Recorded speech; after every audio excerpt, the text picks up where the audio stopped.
percaya janjimu ajaib terjadi dalam hidupku.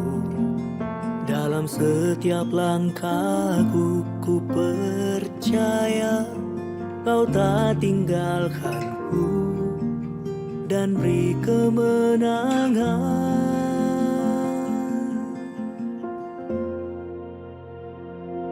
Sungguh ku percaya Yesus Kau berkuasa, sebab ku tahu ada kuasa di dalam nama-Mu.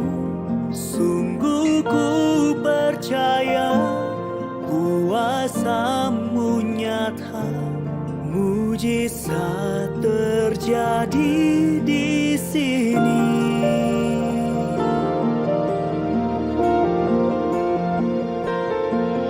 Dalam segala perkara ku percaya janji-Mu ajaib terjadi dalam hidupku.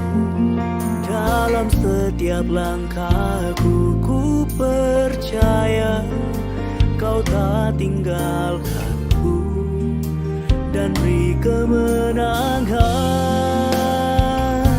Sungguh ku percaya Yesus Kau berkuasa, sebab ku tahu ada kuasa di dalam nama-Mu.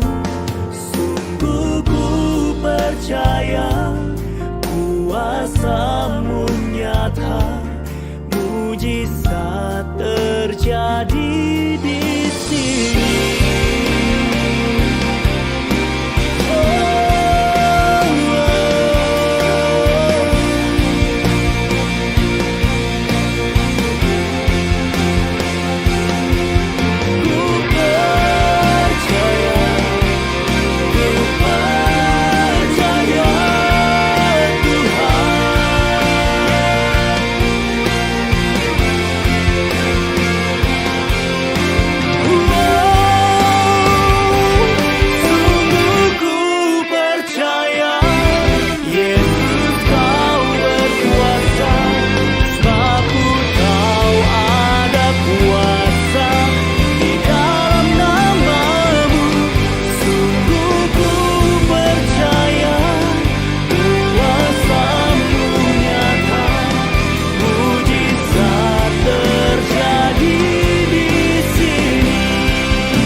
Mujizat-Mu terjadi di sini.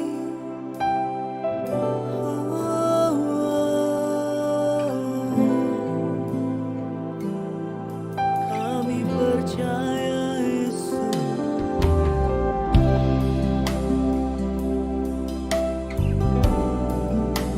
Haleluya.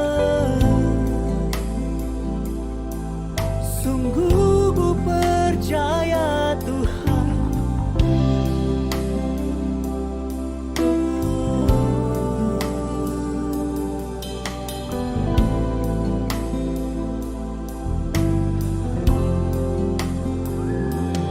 Sungguh ku percaya Yesus Kau berkuasa, sebab ku tahu ada kuasa di dalam nama-Mu. Sungguh ku percaya kuasa-Mu nyata, mujizat terjadi di sini. Mujizat terjadi di sini. Mujizat terjadi di sini.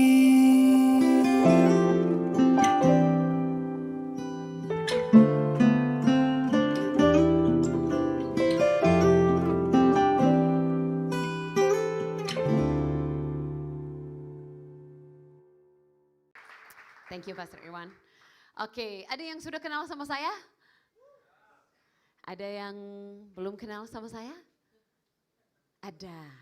Biasanya lihat saya agak bingung-bingung gitu kan. Oke, seperti sudah dibilang tadi oleh Pastor Irwan, kami sudah kenal lama. Praktis saya sudah lama di Indonesia. Nah, saya orang Kanada, asli orang Kanada, lahir di Kanada. Tapi tahun 2003 saya diutus ke Indonesia. Untuk misi di Indonesia, jadi praktis sudah 16 tahun, bulan depan sudah 16 tahun di Indonesia. Nah, kalau saya sudah 16 tahun di Indonesia, kayaknya nggak ada heran lagi bisa bahasa Indonesia. Karsten udah berapa tahun di Indonesia? 10? Really? Seriously? Oh wow. Tapi tadi dia bilang bahasa Indonesianya sudah lebih bagus daripada saya ya, 10 tahun. Oke. Jadi berarti gak ada yang heran lagi ya, bule bisa bahasa Indonesia ya. Oke. Saya dulu sudah buka pelayanan di Medan, sekolah Alkitab, terus 4 tahun yang lalu menikah sama suami saya yang sangat luar biasa ini. So handsome, right? Oke. Sampai saya pindah ke KL. Tapi memang sudah lama ya kenal sama Pastor Irwan sama Pastor Jessica, dan kami sangat diberkati sekali oleh dua orang ini. Benar-benar keluarga, dan saya lihat pelayanan mereka bertambah terus. Nah, setiap kali saya datang ke Surabaya, dulunya Pastor Irwan bawa tim ke festival, bawa untuk kesembuhan atau pelayanan kesembuhan. Dia bawa tim puluhan orang. Ya, mungkin buka gereja awalnya puluhan orang. Terus kami datang lagi selalu tambah. Itu artinya ini adalah gereja yang sangat sehat. Ya, gereja yang punya visi, gereja yang sesuai dengan apa yang Tuhan ingin. Kenapa? Karena pelan-pelan tambah. Sampai kami datang lagi, ini sudah bangun hall yang baru. Baru masuk hall yang baru, udah gak muat lagi. Wah, itu luar biasa, amin. Sampai kami lihat kemarin ke cewek, siap-siap loh, get ready. Amin, get ready. Soalnya pindah ke tempat lebih besar, artinya apa? Bukan aja tempat. Artinya Tuhan melakukan sesuatu yang lebih besar melalui gereja ini. Amin. Tolong suara saya dikurangi mungkin di monitor. Sudah mulai agak feedback. Oke. Ya.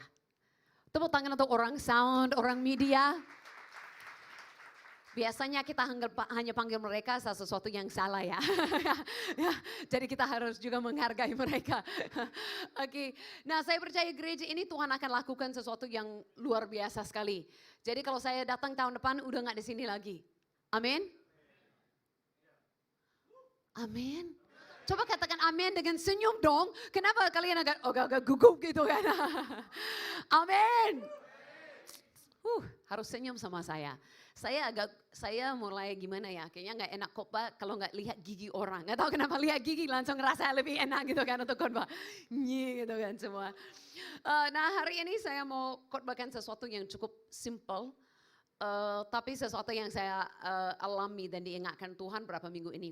Soalnya berapa minggu yang lalu saya dengar seseorang bilang ini, kenapa ya Yesus nggak datang pas aja mau disalibkan? Kenapa Yesus nggak turun dari surga pas aja mau menjadi korban bagi kita? Soalnya biasanya kalau orang tanya kita kan, kenapa Yesus datang ke dunia? Kita pasti jawab, iya karena Yesus mau mati untuk kita. Yesus mau menyelamatkan kita. Setuju? Yesus mau menjadi korban untuk kita. Nah itu benar. Yesus mati, Yesus bangkit bagi kita. Tapi kita harus lihat bahwa Yesus itu datang kan 33 tahun lebih sebelum dia disalibkan. Nah, saya merasa saya lihat banyak wajah di sini hari ini, mungkin kebanyakan mengerti ya, 30 tahun itu mungkin kebanyakan bersama dengan saya masih 30-an ya usianya. Jadi 30 tahun itu cukup lama loh, cukup lama. Bukan dia hanya datang berapa hari langsung menjadi korban untuk kita. Dia datang lebih daripada 30 tahun, praktis sesuatu yang cukup berarti. Kenapa dia harus cukup lama di dunia ini? Bahkan kemarin saya mulai hitung-hitung ya. Saya buka Injil-Injil. Matius, Markus, Lukas, Yohanes. Kan itu semua yang ada kisah Yesus. Ya kan Matius, Markus, Lukas, Yohanes. Nah itu ada di antara 16 sampai 28 pasal. Sekitar itulah Injilnya. Nah saya mulai hitung yang ceritakan pasal-pasal yang ceritakan kematian, kebangkitan Yesus. Itu di antara 2 sampai 3 paling 4 pasal. Berarti ada sekitar 14 sampai 24 pasal semua yang ceritakan hanya kehidupan pelayanan Yesus. Nah, saya tidak katakan bahwa kematian dan kebangkitan Yesus nggak penting. Itu tetap yang terpenting. Amin. Itu yang menyelamatkan kita ya. Jadi jangan pikir, oh Susan bilang itu nggak terlalu penting. Sedikit pasalnya. Bukan. Jangan salah pengertian. Maksudku, pasti Tuhan punya sesuatu melalui kehidupan dan pelayanan Yesus yang penting. Karena kalau hanya datang untuk menyelamatkan kita naik ke surga nanti satu hari hanya untuk menjadi yang korban bagi dosa-dosa kita. Berarti Yesus tinggal turun hari sebelum disalibkan. Tapi Yesus gak turun hari sebelum disalibkan. Yesus benar-benar dibesarkan di dunia ini dan melayani cukup lama dan memuridkan kelompok orang sebelum disalibkan. Nah kenapa? Kita bisa lihat sama-sama dalam firman Tuhan. Yohanes pasal 1, kita mulai dengan ayat yang ke-14. Nah ini ayatnya yang cukup terkenal ya. Yohanes 1 ayat 14. Ada ayatnya? Oh mereka minta saya baca dari sini. Oke, firman itu telah menjadi manusia dan diam di antara kita. Dan kita telah melihat kemuliaannya, yaitu kemuliaan yang diberikan kepadanya sebagai anak tunggal Bapa, penuh kasih karunia dan kebenaran. Nah fokus yang pertama, firman itu telah menjadi manusia. Dan itu tinggal diam di antara kita. Kita pasti tahu manusia itu siapa, amin. Siapa itu? Yesus. Yang di belakang masih bingung. Mungkin Pastor Irwan atau ya Yesus, amin, kita setuju, amin. Jadi berarti ini dari firman itu sebenarnya kadang-kadang mungkin kita bingung. Firman itu kan Alkitab kan banyak. Dari Kejadian sampai Wahyu banyak. Mungkin kita lihatnya Alkitab itu cukup tebal. Tapi kalau saya bilang tebal hari ini enggak, karena kayaknya kita semua bawa Alkitab cuma setipis ini hari ini ya. Ya mungkin gak ada yang bawa lagi ya Alkitab yang benaran. Ya yang buku. Nah kalau kita bawa Alkitab yang benaran buku, kita lihat itu banyak isinya. Nah kadang-kadang kita mau tahu, ini banyak loh, bagaimana kita tahu yang paling penting. Bagaimana kita bisa lihat itu sepertinya, seperti apa jadinya untuk hidup kita. Nah itu semuanya terlihat dalam seorang manusia, Yesus. Makanya Yesus datang ke dunia bukan saja untuk disalibkan. Dia datang sebagai teladan, dia datang supaya kita bisa lihat word in action. Kita bisa lihat firman itu hidup. Firman itu di dalam seorang manusia. Amin. Nah saya mau kita lihat ayat 18. Ayat 18 berkata apa? Tidak seorang pun yang pernah melihat Allah. Tetapi anak tunggal Allah yang ada di pangkuan Bapa, dialah yang menyatakannya. Oke, nah berkata ini ya, bahwa sebelumnya memang orang dalam perjanjian lama gak ada yang lihat Allah. Musa pun minta, nah ayat ini sebelumnya cerita tentang Musa. Musa pun mau minta melihat Tuhan, gak diperbolehkan. Tuhan lewatin dia cuma lihat belakangnya. Gak boleh lihat mukanya, betul? Semua lihat saya lagi mikir-mikir ya. Oke, nanti boleh dibaca kalau di rumah ya.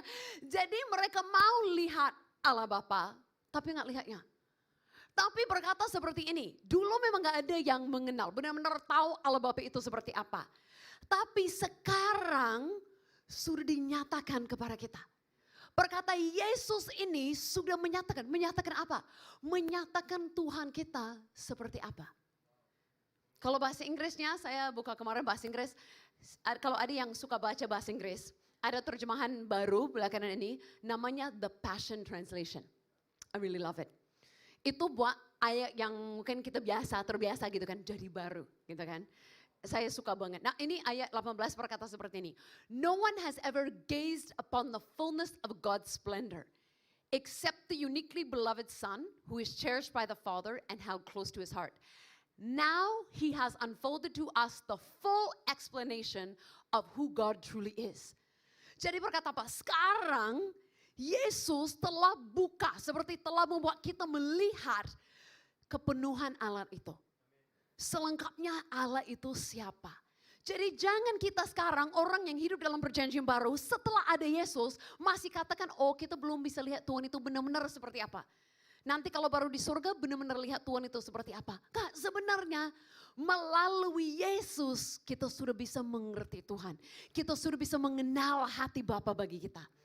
Amin. Kayaknya kadang-kadang mungkin kita di gereja ini sudah sering dengar Yesus. Saya tahu sudah sering banget dengar Yesus. Jangan pernah bosan dengar Yesus. Makanya sangat penting datang ke gereja ini. Dengar Yesus, dengar Yesus. Kenapa? Karena hanya melalui Yesus kita bisa benar-benar mengenal Tuhan itu siapa. Kalau nggak ada Yesus, mungkin kita baca perjanjian lama, kita bisa bingung. Kita bisa bingung dan pikir mungkin Tuhan kita sama dengan yang orang lain sembah. Tapi saat kita lihat Yesus, kita tahu, wah Allah Bapa itu benar-benar penuh kasih karunia. Dia benar-benar sayang sama kita. Dia beda dengan yang lain. Amin. Beda. Beda. Bahkan saya lihat ini, Yesus datang ke dunia, dia lakukan apa? Saat dia pelayanan, memang dia menyembuhkan banyak orang, dia pergi diberitakan Injil, dia khotbah banyak. Tapi sebenarnya dia mengeluarkan banyak waktu untuk memuridkan 12 orang. Makanya kalau kita lagi di gereja ini lagi bahas a heart for the house. Kenapa kita mau punya hati bagi rumah Tuhan? Karena Tuhan sendiri punya hati bagi rumahnya. Karena Tuhan sendiri, dia adalah Yesus. Dia memilih bukan saja keluar-keluar lakukan pelayanan sendiri. Kan lebih enak, lebih gampang dia jalan sendiri daripada bawa 12 orang. Karena sebentar lagi pun hari ini kita akan bahas 12 orang ini yang sering-sering salah. Yang sering-sering gagal. Yang agak uji kesabarannya. Sebenarnya Yesus lebih gampang jalan sendiri. Pergi kemana-mana menyembuhkan orang. Pergi kemana-mana beritakan Injil. Terus pergi sendiri. Tapi dia memilih untuk memuridkan. Dia memilih untuk membangun sekelompok orang. Untuk menjadi gerejanya. Makanya di gereja ini sangat penting saudara kumpul di satu gereja ini. Mau ambil tempat di dalam tubuh Kristus. Mau dibangun bersama-sama. Amin. Kita punya hati bagi gerejanya. Karena dia lebih dahulu punya hati bagi kita, bagi gerejanya. Amin. Suami saya yang paling besar aminnya. Ini yang luar biasa kalau sudah menikah. Punya fans selalu ya. Yang belum menikah jangan sedih-sedih, nanti ada waktunya ya. Saya percaya kalau Pastor Irwan yang khotbah, Pastor Jessica pasti yang paling besar suaranya juga, amin amin ya. Selalu ada fans paling depan. Nah kalau saya mau kita lihat sesuatu yang menarik hari ini dalam firman Tuhan. Yesus dengan muridnya. Karena saya mau kita melihat betapa bedanya manusia dengan Yesus. Manusia dengan Yesus. Nah kita ini memang masih manusia. Tapi ingat loh, kita juga sudah punya Yesus. Amin. Kita juga sudah punya Yesus. Nah kadang-kadang kalau saya cerita tentang murid-murid Yesus, kadang-kadang saya agak ketawa. Karena mereka begitu sering salah, gagal. Apalagi saya anggap diri saya agak seperti Petrus sedikit. Kenapa? Orangnya yang bukan karena kehebatannya ya, karena salahnya. Orang yang suka bicara banyak. Nah orang yang suka bicara banyak pasti juga banyak yang salah keluar ya kan. Nah Petrusnya kan kadang-kadang hebat, bicara banyak kadang-kadang hebat. Kadang-kadang salah juga keluar ya kan. Nah Petrusnya ini dulu saya bilang ini, oh Petrus jangan anggap Petrus itu hebat. Dia memang biasa seperti kita sering salah. Nah tapi saya sadar juga nanti satu hari saya ke surga saya akan jumpa sama Petrus. Ya jadi saya harus hati-hati saya ngomongin Petrus seperti apa hari ini. Nah Petrus itu dia memang sering sama muridnya, memang mereka kadang-kadang belum mengerti. Nah tapi saya mau kita ingat ini ya. Waktu mereka jalan bersama dengan Yesus, mereka samping Yesus, tapi mereka belum punya Yesus di dalam. Betul nggak ya? Mereka samping Yesus, ikuti Yesus, tapi masih dalam kekuatan diri sendiri. Itu bukan kita hari ini. Hello, amin. Kalau kita hari ini kan setelah Yesus mati, setelah Yesus bangkit, Yesus naik ke surga. Dan Yesus itu sudah, oke, thank you. Oke. Jadi kalau Yesus sudah naik ke surga, rohnya turun, masuk di dalam diri kita, berarti kita sudah membawa Yesus. Sudah memiliki kekuatan Yesus, iman Yesus. Amin. Jadi kita kadang-kadang, oh murid Yesus pun salah, boleh salah. Sebenarnya saya percaya hari ini, semakin kita mengenal Yesus, semakin kita diubahkan untuk menjadi sama seperti Yesus. Karena dia sudah tinggal di dalam diri kita. Amin. Tepuk tangan bagi Yesus yang luar biasa. Jadi hari ini kita akan lihat dalam satu pasal.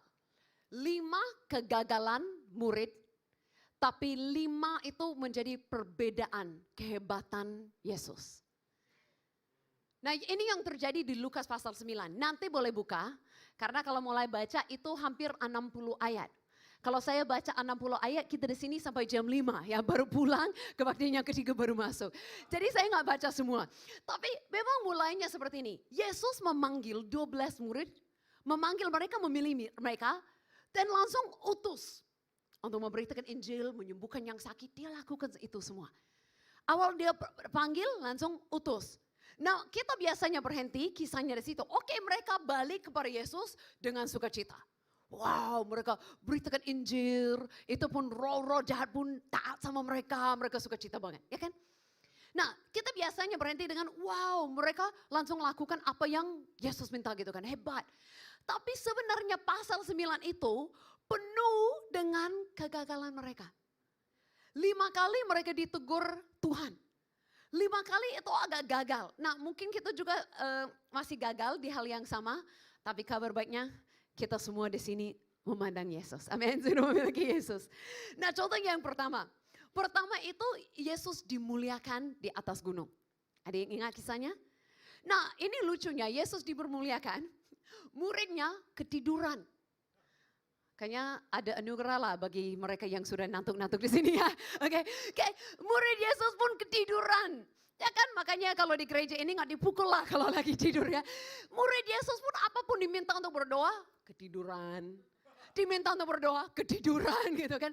Nah tapi Yesus luar biasa, Yesus dipermuliakan, tiba-tiba mereka bangun. Mereka bangun dan mereka lihat, bukan saja ada Yesus, ada Elia dan Musa. Ya kan, ada 3. Nah berkata mereka bingung, nggak tahu ngomong apa. Nah kalau bingung nggak tahu ngomong apa, lebih baik diam. Tapi Petrusnya kayak Susan Hoover, nggak bisa diam gitu kan. Jadi Petrus langsung ngomong, oh Tuhan gitu kan. Aku bangunin tempat tinggal, aku buat tenda oke lah. Untuk Yesus, untuk Musa, untuk Elia. Praktis dia buatnya sama. Ya kan? Praktis dia mau Elia, Musa juga di dunia melayani sama dengan Yesus. Dia anggapnya sama. Nah tiba-tiba bukan dari Yesus, dari Tuhan langsung buka langit gitu kan bicara, gitu kan. Syukurlah ya sampai hari ini saya belum dengar dari langit. Gitu kan. Ada suaranya kencang gitu kan. Ini anakku Yesus yang kukasih, dengarlah dia. Nah pertama kali muridnya di sini gagal, salah dengan apa? Mereka mau ikut semua.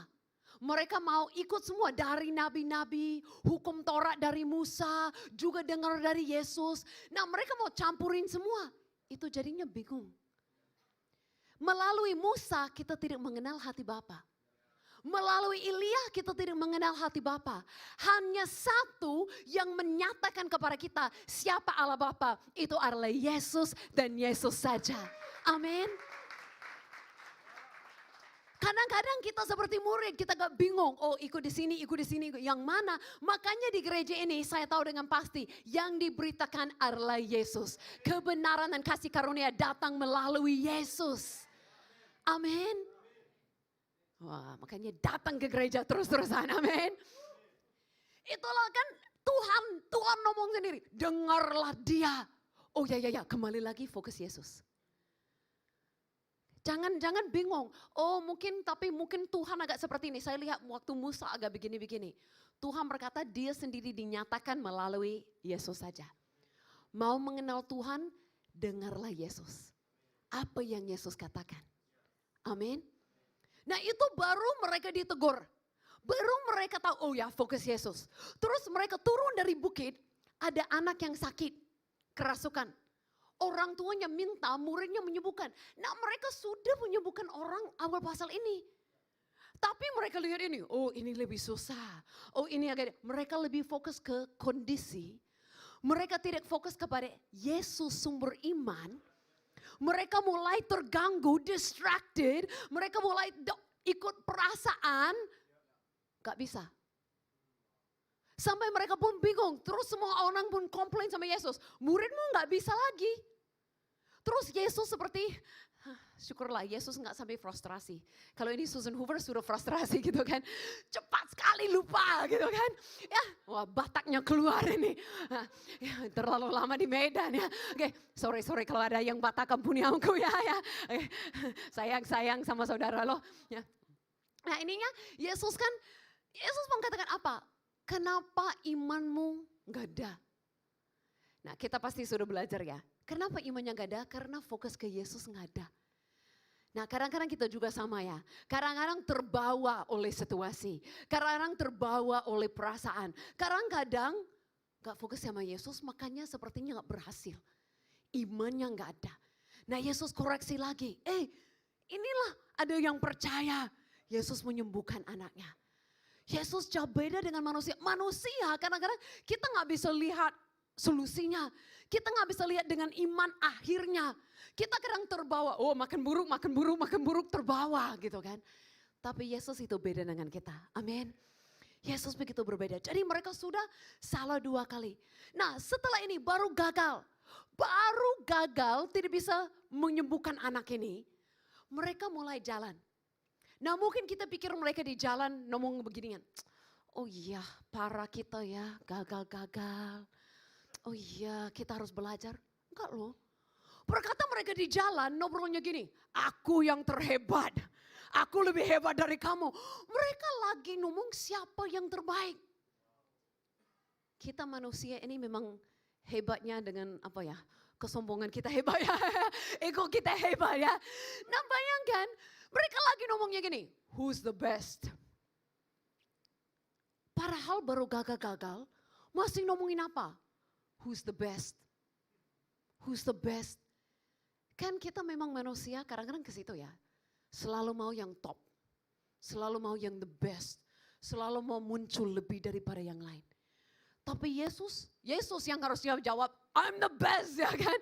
Tapi Yesus jawabnya begini, yang mau terhebat, yang mau the greatest, yang paling besar, jadinya yang paling rendah, melayani. Bukankah itu yang Yesus lakukan bagi kita? Kan Yesus tidak turun dari surga, sudah besar, sudah sebagai Tuhan, turun dari surga. Yesus jadi bayi.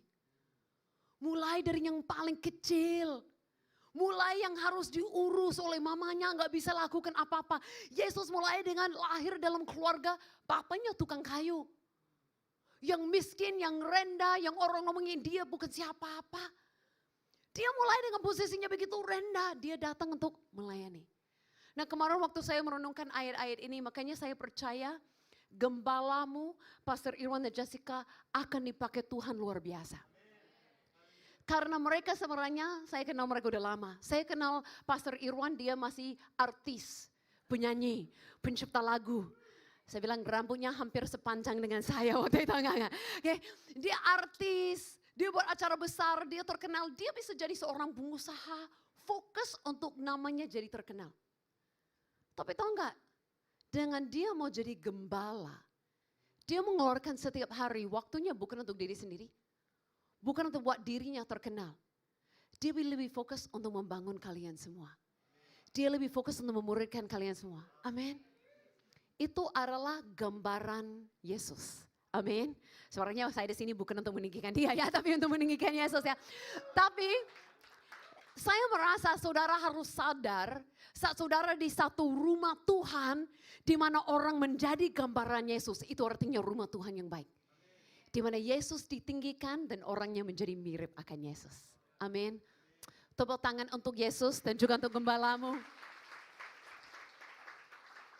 Nah kita sebagai manusia mau tanya apa? Who's the best? Siapa yang tertinggi? Siapa yang terhebat? Siapa yang ini bisa muncul lebih lagi? Tapi Tuhan katakan apa? Mau jadi the best? Lebih rendah. Melayani. Memang Tuhan itu terbalik dari apa yang kita pikir. Terbalik dari apa yang menurut kita manusia masuk akal. Yesus memang berbeda sekali. Ini makanya semakin saya baca Injil-Injil, semakin saya jatuh cinta dengan Yesus. Benar kan? Dia ambil waktu dengan mereka. 12 orang ini pun apa? Nelayan. Bukan yang pintar-pintar. Bukan yang hebat-hebat. Dia benar-benar jalan kemana-mana dengan mereka. Wow, Yesus itu really amazing. Dia mau milih, kemarin suami saya bahas sama saya, kok Yesus bisa milih seperti ini ya? Makan malam dengan satu orang, dia suka milih-milih yang gak terpikir. Dia mau terima yang wanita yang berdosa datang sama dia. Kemarin pun saya suka pelayanan ke tempat pelacur wanita malam. Kemarin saya duduk di rumah mereka, saya aja wanita bisa rasanya gak enak gitu, gak nyaman. Bisa tahu penyakit seperti apa, bisa tahu kondisi itu seperti apa. Nah bayangkan Tuhan sendiri mau duduk di tempat seperti itu. Mau kakinya dipegang-pegang gitu. Kan kita mungkin mau, whoops sorry, nendangnya gitu kan. Kan Yesus gak gitu, luar biasa kali Yesus kita, amin. Jadi mereka pun salahnya di situ dengan mereka mau bandingkan diri satu dengan yang lain. Yesus itu beda.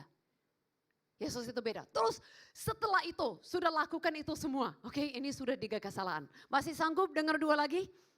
Ini bukan untuk merendahkan murid, ini untuk meninggikan Yesus. Amin. Amin. Nah, mereka sudah seperti itu. Bingung-bingung mau ikut semua, enggak fokus Yesus. Mereka sudah dengan ikut situasi dibawa oleh perasaan. Lupa akan Yesus, kurang iman. Mereka sudah bandingkan diri satu dengan yang lain. Sudah ditegur 3 kali, terus akhirnya mereka ketemu orang lain yang pakai nama Yesus lakukan kesembuhan. Nah seharusnya senang, wah pelayanan lebih banyak lagi, nama Yesus dipermuliakan lagi. Tapi mereka enggak boleh. Saya yang terpanggil bukan kamu loh. Kamu itu pelayanan lain, enggak boleh. Mereka hentikan. Mereka stop pelayanannya. Terus mereka kembali sama Yesus. Mereka bangga sekali ceritanya. Yesus, ada orang yang pakai namamu yang bukan dari 12 kami ini. Don't worry Jesus, settled already. Jangan khawatir Yesus, suruh diurus Yesus. Kami sudah stop dia. Terus Yesus bukan, yeay, Yesus bukan gitu kan. Yesus lihat mereka, siapapun yang pakai nama saya, itu kan memuliakan nama saya. Jangan stop orang lain. Oh, tapi bukan kami yang paling hebat, bukan kami yang terpanggil. Kan Yesus beda loh. Yesus enggak eksklusif. Yesus bukan eksklusif, hanya kelompok ini, hanya nama ini. Makanya saya percaya sebenarnya New Life Church ini akan lakukan yang luar biasa. Tapi bukan gereja ini, satu orang ini yang akan muncul hebat-hebat. Nama Yesus yang akan dipermuliakan. Amin. Nama Yesus yang akan dipermuliakan. Makanya saya percaya Pastor Irwan gak bilang, oh hanya saya yang lakukan mukjizat. Saya percaya dia mendorong semua jemaat lakukan mukjizat. Karena kalau ada kita udah bilang, oh hanya level ini yang lakukan mukjizat, level itu gak boleh. Itu bukan yang Yesus katakan. Yesus beda dengan kita. Dengan dia rela siapapun mau pakai namanya silakan. Wow, kita, kok boleh Yesus?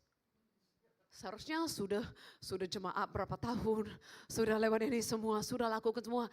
Yesus beda dengan kita. Amin, Yesus itu luar biasa. Kita suka stop merendahkan orang lain. Tapi bukan Yesus. Dia selalu membangkitkan. Dia selalu membangun. Dia selalu encourage. Amin. Itu mereka lakukan semua dan ini belum sampai terakhir. Yang terakhir paling parah. Yang terakhirnya Yesus sudah menegur mereka 4 kali. Akhirnya dia mengutus mereka siapkan desa untuk dia. Dia mau ke Yerusalem. Mau ke Yerusalem artinya dia lagi persiapkan jalan untuk dia akan disalibkan. Oke. Nah dia minta mereka ke satu desa siapkannya. Mereka ke orang Samaria itu siapkan desanya ditolak. Orang tidak mau terima Yesus. Nah mereka kita sebagai manusia ditolak. Tersinggung. Marah. Ya kan? Biasanya perasaan manusia gitu. Oh ini semua mukanya lagi kayak malaikat. Gak pernah Pastor Susan. Gak pernah. Semua memandang saya betulan kayak gitu. Wah memang gereja ini benar-benar wah orang kudus semua ya. Gak pernah pikiran buruk terhadap siapapun ya. Nah mereka kan jadi mereka datang sama Yesus. Sekali lagi sok-sok pintar. Wow ada idenya gini. Mereka datang kepada Yesus. Yesus desa itu menolakmu.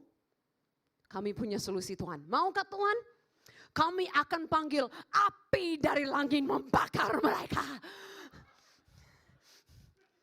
Yesus, aku rasa Yesus mungkin di sini sudah sakit kepala loh. Terus Yesus bilang apa? Kan kamu, kalau bahasa Inggrisnya begini, you don't know what spirit you are from. Kamu nggak tahu kamu dari roh apa. Karena mereka itu ingat ada kisah Ilya. Nah ingat, sudah dikatakan sebelumnya, jangan dengar Ilya, dengarlah Yesus. Kita boleh baca tentang Nabi Ilya. Kita boleh baca tentang Musa. Mereka memang dipakai Tuhan, tapi mereka tidak pernah menyatakan hati Tuhan. Mereka dipakai Tuhan pada waktu itu untuk sampaikan firman Tuhan. Untuk melakukan apa yang Tuhan mau, untuk arahkan umatnya percaya kepada dia. Tapi mereka tidak pernah datang sebagai mereka yang mewakili hati Tuhan. Itu hanya Yesus. Jadi mereka masih datang, masih mikirkan Elia. Boleh nggak kami bakar mereka? Nah sebenarnya saya pikir ini sudah gagal banget. Tapi luar biasa juga mereka percaya, mereka sanggup turunkan api dari langit, bakarkan kampung itu. Mereka memang oke lah, cukup hebat pikirannya, sayangnya salah. Masih menghakimi. Masih pikir perjanjian lama. Masih pikir siapa yang tolak Tuhan, habiskan. Tapi Yesus datang, bahkan dalam bahasa Inggris berkata gini, saya datang, I came bukan untuk menghabiskan, tapi untuk menyelamatkan. Dia berkata, saya datang bukan untuk membinasakan, tapi untuk menyelamatkan. Nah sayang sekali kadang-kadang kita pun lihat orang pikir, gak boleh. Mereka nolak Yesus, layaklah masuk neraka. Kan kita gak panggil, bayangkan loh, hari ini bukan kita lagi mikir untuk turunkan api dari langit. Tapi sama aja kita pikirkan lemparkan mereka ke dalam api selamanya. Lebih parah sebenarnya, layaklah masuk neraka kalau nolak Yesus. Yesus gak pernah melayani seperti itu. Yesus menegur mereka, dia berkata, kamu gak tahu kamu dari roh apa. Kamu masih ngomong dari Elia, dari Musa. Seharusnya lihat ini pelayanan ini beda. Pelayanan perjanjian baru adalah kasih karunia dan kebenaran. Datang untuk menyelamatkan. Solusinya Yesus dibilang ini, solusinya ini aja. Pergi ke kampung lain. Yaudah nggak mau terima, mau nolak nggak apa-apa. Pergi ke kampung lain. Gak usah mikir menghakimi. Pergi aja ke tempat lain. Padahal ini Yesus. Bayangkan aja kita manusia ditolak, betapa kita rasa, kok tolak saya? Ini adalah Tuhan sang pencipta orang itu. Mereka nolak, dia gak balas dendam. Wow, Yesus itu luar biasa sekali, amin. Luar biasa sekali. Jadi dalam 5 kegagalan saya lihat, angka 5 itu adalah kasih karunia. Saya lihat kasih karunia Tuhan dengan luar biasa. Mereka suka membandingkan dengan yang lain. Mereka suka menghakimi. Mereka terbawa oleh emosi, situasi dan lupa akan Tuhan. Mereka ikut-ikut banyak dan tidak dengar Yesus. Mereka salah dalam segala hal. Ada kasih karunia Yesus yang luar biasa. Ada kasih karunia bagi kita. Dan ini terbukti. Karena pasal 9 mereka diutus, mereka kembali, mereka salah 5 kali, ditegur Yesus 5 kali. Pasal 10, Yesus panggil 70, utus lagi. Saya sadar akan itu, saya bilang wow. Praktik Tuhan benar-benar menunjukkan masih ada kesempatan lagi. Masih ada kesempatan lagi. Masih ada kesempatan lagi. There's still more. He still gives you more opportunities. Sekalipun kita sudah gagal, kita sudah salah, sering mungkin kita lebih seperti manusia. Tapi kita kembali lagi hari ini, ingat, Jesus is so different. Yesus itu sangat berbeda. Yesus itu benar-benar menyatakan hati Bapa. Amin. Nah saya kemarin ini, kenapa kisah ini benar-benar kayak kena ke hati saya. Karena minggu lalu saya di Sumatera, saya buat pelayanan. Saya bawa pelayanan ke satu daerah yang tidak ada gereja, tidak ada orang percaya, tidak ada sama sekali. Kami baru buka pos misi, lagi buat penginjilan di sana, les gratis untuk anak-anak yang tidak sekolah dan yang lain-lain. Nah kami pergi ke sana dan malamnya kami buat acara festival kesembuhan. Nah seperti dulu saya lakukan sama Pastor Irwan gitu kan. Kami lakukan di lapangan, gak terlalu ramai. Ini bukan ribuan orang, hanya ratusan orang gitu. Tapi ada banyak yang datang. Nah awalnya memang saya semangat gitu kan. Semangat untuk memberitakan Injil. Tapi ada berapa kejadian. Nah awal itu kami nyanyikan lagu-lagu Indonesia, lagu-lagu kebangsaan. Karena kan baru tanggal 17. Nah ini bukan daerah gereja, jadi kami nggak pakai lagu-lagu gereja. Kami pakai lagu-lagu Indonesia. Apa ya lagunya? Pokoknya lagu-lagu kemerdekaan lah. Pasti Pastor Irwan tahu lagunya. Saya orang bule ini agak lupa-lupa ya. Tapi hafal juga ya. Tapi ada lagu-lagu Indonesia, lagu-lagu kebangsaan kami nyanyi. Nah ada satu mobil aja, orang gereja datang dari luar tempat itu. Orang gereja datang. Nah kami semangat, kami senang pikir orang gereja itu mau bantu pelayanan. Tapi saat mereka dengar lagu-lagu kebangsaan, mereka komplain. Tidak cukup rohani, ini tidak kudus. Ini bukan lagu rohani. Mereka berdiri, ribu-ribu mau keluar. Nah dari situ saya udah mulai, saya rasa kesabaran saya diuji. Saya merasa kok nggak mikir ini jiwa-jiwa semua perlu dijangkau. Mau denger Injil, kalian keluar ribu-ribu begini dampaknya buruk bagi yang lain. Saya udah merasa kesabaran saya diuji. Ayo fokus gitu kan untuk beritakan Injil. Jangan ribut dengan hal yang gak penting itu kan. Nah saya udah mulai kesabaran diuji oleh ini. Setelah lagu-lagu itu saya berdiri untuk beritakan Injil. Saya berdiri beritakan Injil, saya baru pegang mic. Saya baru katakan selamat datang ke Festival Kemerdekaan. Ada orang manifestasi di depan. Capek deh, maksudnya kan saya kasihan orangnya, tapi kenapa pas di depan semua orang itu tidak lihat saya lagi, tidak dengar Injil lagi, semua fokus orangnya ini di depan. Jadi syukurlah saya punya tim, mereka angkat orangnya ke belakang mau layani di belakang. Jadi saya susah kembali lagi, semua fokus kepada saya. Setelah ini semua keributan saya mau beritakan Injil, saya baru pertama kali sebut nama Yesus. Garis semua berdiri depan, keluar. Terus orangnya nggak berdiri keluar seperti kita di gereja lagi di urusan. Kita agak pelan-pelan keluar. Ininya orang mau keluar dengan, woi apa ini gitu kan. Ambil tasnya, ambil barangnya, panggil anaknya, ayo keluar gitu kan mereka keluar. Saya sebut nama Yesus kedua kalinya. Baris kedua, keluar. Syukurlah ini kan gereja kan kalian semua baik-baik, sopan-sopan ya kan. Duduk baik-baik ya fokus firman. Kalau kita di luar di lapangan, Pastor Irwan juga alami ya. Kita keluar di lapangan itu bukan orang gereja. Gak suka kita ngomong apa keluar gitu kan. Jadi saya mau beritakan Injil saya lihat semua ribut keluar. Terus pas samping saya. Nah ini dimana saya hampir menjadi seperti murid Yesus. Hampir panggil api turun dari langit ya. Kenapa? Karena ada yang agak kayak preman, pas samping panggung ganggu-ganggu saya. Ejek-ejek saya, wah api itu, wah. Pas samping teriak-teriakan. Nah bayangkan kita mau khotbah begini, pas samping kita ada yang teriak-teriakin kita. Ejek-ejek kita.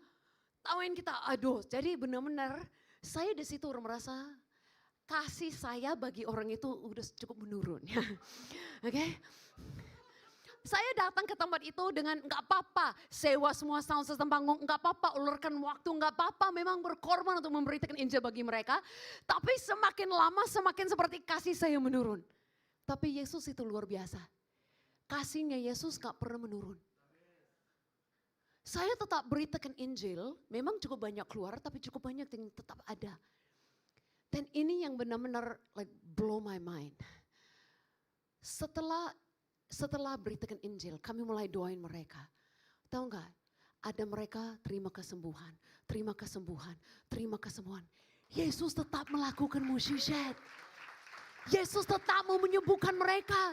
Yesus tetap mau menyelamatkan mereka. Saya agak kayak murid-murid gitu kan. Udah pikir nggak layak, mau panggil api turun, mau apa gitu kan. Memang kita sebagai manusia kadang-kadang masih salah. Tapi Yesus itu tetap sama luar biasa. Kasihnya nggak pernah menurun. Kesabarannya nggak pernah habis. Yesus itu nggak sakit hati. Orang pun menolak Yesus, dia memberikan kesempatan lagi. Saya heran kok banyak banget yang sembuh. Kok banyak banget yang Yesus mau tolong gitu kan. Saya diingatkan betapa indahnya, betapa mulianya Yesus kita itu yang benar-benar menyatakan hati Bapa. Dia tidak datang menghakimi. Kalau kita manusia pikir bukan saja pulang sakit, mungkin malahan lebih sakit lagi pulangnya. Semua sih sekarang pikir, wah Susan Hooper itu she's a bit dangerous. Jangan. Tapi memang kita punya Yesus. Nah besoknya kami kunjungi ke rumah-rumah itu, ada juga foto-foto. Kalau nggak salah kalau sudah dikasih, nggak tahu bisa ditanyakan enggak. Bisa. Contohnya ini ke rumah-rumah, ini 3 ini yang terima Yesus. Ini di acara malam, it's okay, you can go. Nanti saya cerita lagi, ada perempuannya lagi. Ada lagi. Oh, ini yang sembuh, ini yang sembuh, ini yang sembuh, ini yang sembuh. Kebanyakan ini semua sembuh. Acara malamnya. Ini acara malamnya banyak yang sembuh. Nah besoknya saya ke satu rumah dan itu ada ibunya dari Aceh. Nah dia cerita-cerita bukan aja orang Aceh yang biasa, tapi dia orang yang mengajar anak-anak dalam kepercayaannya. Kami datang ke rumah, kami mau injili dia, nah ceritakan Yesus bagi dia. Awalnya duduk di rumah itu dia keras banget. Senyumnya nggak ada sama sekali. Gitu dia. Jadi kami mulai cerita, oh ya ibu lama di sini. Ya lama. Dia kayak gitu, jadi susah gitu kan. Jadi sampai saya ngomong sama tim saya, memang sekali lagi kadang-kadang kita manusia. Saya ngomong sama tim saya gini, bahasa Inggris gitu kan. Let's not waste time. Just give her like the groceries, kasih dia sembako, we just go. Nggak usah buang waktu. Nah, karena saya merasa keras gitu kan, untuk apa? Untuk apa saya anggapnya buang waktu sama dia. Karena dia begitu keras. Tapi kita cerita sedikit-sedikit terus saya lihat sebenarnya dia bukan keras. Dia depresi. Bukan dia nggak bisa senyum karena dia nolak kami. Dia nggak bisa senyum karena benar-benar nggak bisa senyum. Terus tiba-tiba saya tanya dia, boleh nggak saya doain ibu tapi berdoa dalam nama Yesus? Boleh. Wow, berarti terbuka. Saya dekatin dia, saya berkata, ibu, Tuhan mau ibu tahu bahwa Yesus benar-benar sayang sama ibu. Tuhan benar-benar sayang sama ibu. Saya katakan itu. Dia tidak tolak, dia tidak mengusir saya. Dia mulai nangis.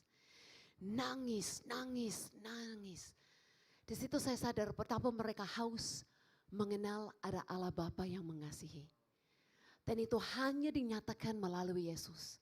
Kalau mereka tidak mengenal Yesus, mereka tidak pernah akan melihat hati Bapa. Mereka akan melihat ada Sang Pencipta, mereka akan lihat ada Tuhan yang berkuasa, tapi Tuhan yang jauh, Tuhan yang marah, Tuhan yang menghakimi. Hanya bisa mengenal hati Bapa melalui Yesus. Yesus yang penuh dengan kasih karunia. Nah saat saya cerita seperti itu, ibu ini menangis. Akhirnya gak buang waktu, benar-benar sangat berharga waktu itu sama dia. Dia peluk saya terus. Saya mau keluar pintu, akhirnya tim saya sudah nunggu setengah jam di luar. Saya mau keluar, masih dipelukin. Oke ibu ya, aku mau keluar gitu kan. Masih dipelukin. Kenapa? Karena ada Yesus. Yesus itu jauh beda dengan kita manusia. Amin. Saya mau mendorong kita hari ini, mungkin kadang-kadang kita gagal, mungkin kadang-kadang kita ikut situasi, mungkin kadang-kadang kita menolak orang, mungkin kadang-kadang kita terbawa seperti dari emosi kita manusia. Tapi saat kita memandang Yesus, ada kasih karunia yang luar biasa. Yesus yang menerima, Yesus yang tidak menghakimi, Yesus yang selalu membangunin orang, Yesus yang selalu beri kesempatan. Ada Yesus. Makanya seperti pesan saya dari hati saya ini, hari ini adalah ini. Don't get bored hearing about Jesus. Jangan seperti bosan biasa dengar tentang Yesus. Karena tanpa Yesus kita gak mengenal hati Bapa. Tanpa Yesus kita mungkin masih ikut Musa Alia, masih bingung-bingung. Tapi hanya di dalam Yesus ada keselamatan, ada kasih karunia. Hanya di dalam Yesus ada perubahan. Amin.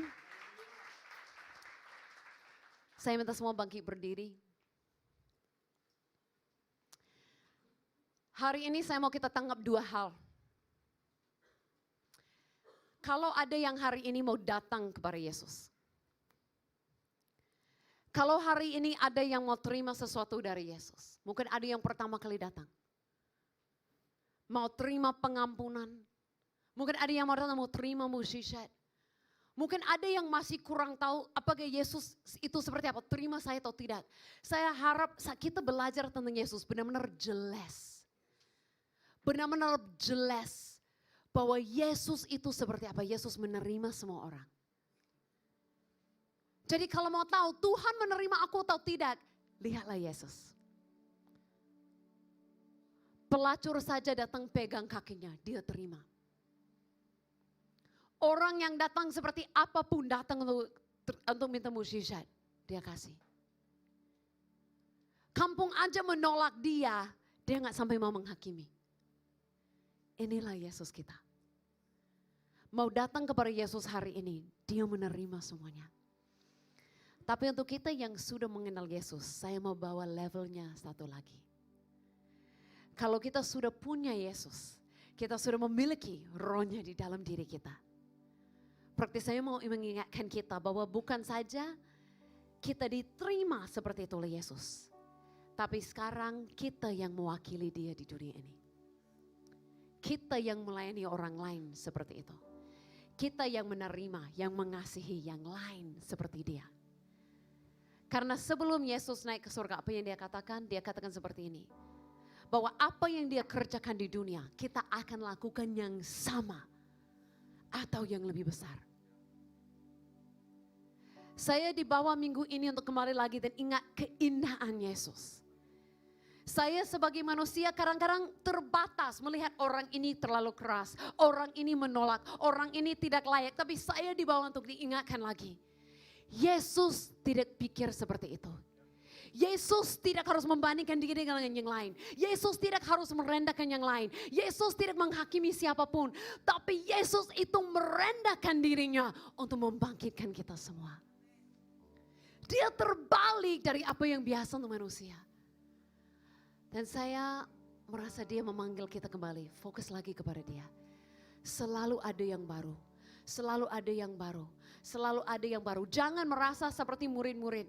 Sudah diutus Yesus, kami sudah mengenal. Ternyata masih banyak mereka belum kenal. Masih banyak mereka masih belum diubahkan. Jangan merasa sudah cukup, saya sudah mengenal Yesus, sudah cukup, sudah cukup. Saya hari ini di depan saudara sadar akan kesalahan. Sadar bahwa saya masih perlu lebih lagi mengenal Yesus. Saya masih mau lebih lagi diubahkan oleh Yesus. Amin. So whatever it is you came for here today. Apakah itu mau diterima oleh Tuhan? Lihatlah Yesus. Atau maupun dipakai oleh Tuhan? Lihatlah Yesus. Lihatlah Yesus. Lihatlah Yesus. Yang percaya hidupnya penuh dengan mujizat Tuhan, katakan amin. Sekali lagi katakan amin.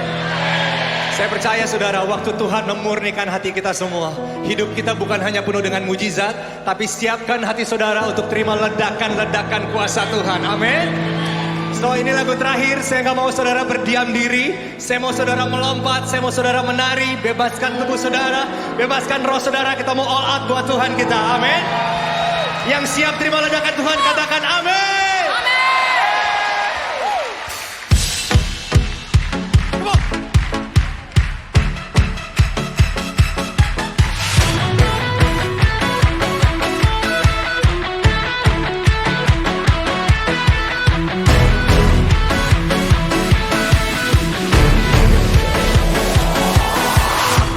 Bila rohmu bekerja, tiada yang dapat hentikan. Ada lawatan besar membakar hati yang menyembah. Katakan kami siap, nyatakanlah bumbung dahsyat kuasa-Mu. Tak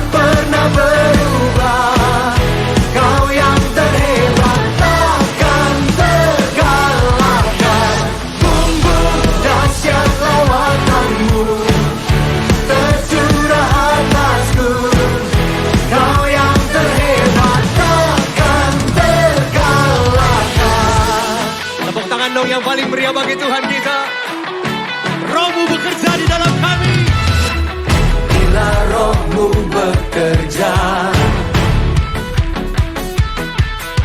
tiada yang dapat hentikan. Ada lawatan besar membakar hati yang Kami siap Tuhan. kami siap. Nyatakanlah bumbu dahsyat kuasa-Mu, tak pernah berubah. Kau yang terhebat, takkan terkalahkan. Bumbu dahsyat lawakan-Mu tercurah atasku. Kau yang terhebat, takkan terkalahkan. On piano, Joseph S. Java. And give it up for all NDC worship musicians and the orchestra.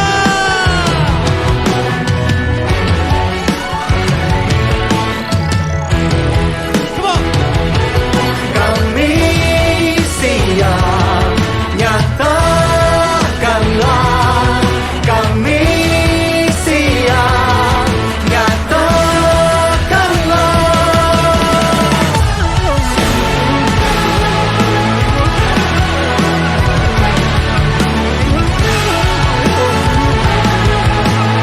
Come on everybody, jump!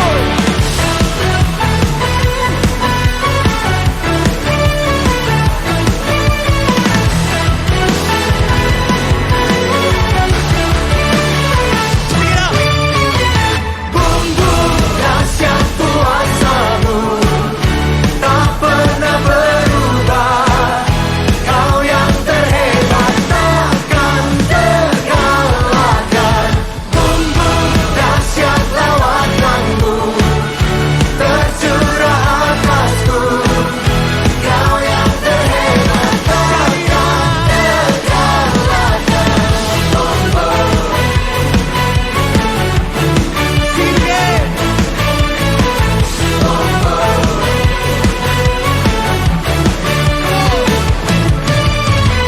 Bumbu dahsyat lawakan-Mu tercurah atasku. Kau yang terhebat, takkan terkalahkan.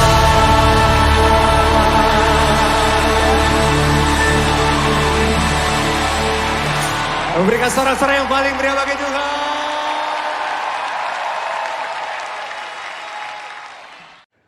Sekarang, terimalah kasih karunia dan damai sejahtera Tuhan Yesus Kristus dan kasih Allah Bapa kita, serta persekutuan Roh Kudus menyertai setiap kita, sekarang, seterusnya, dan selamanya.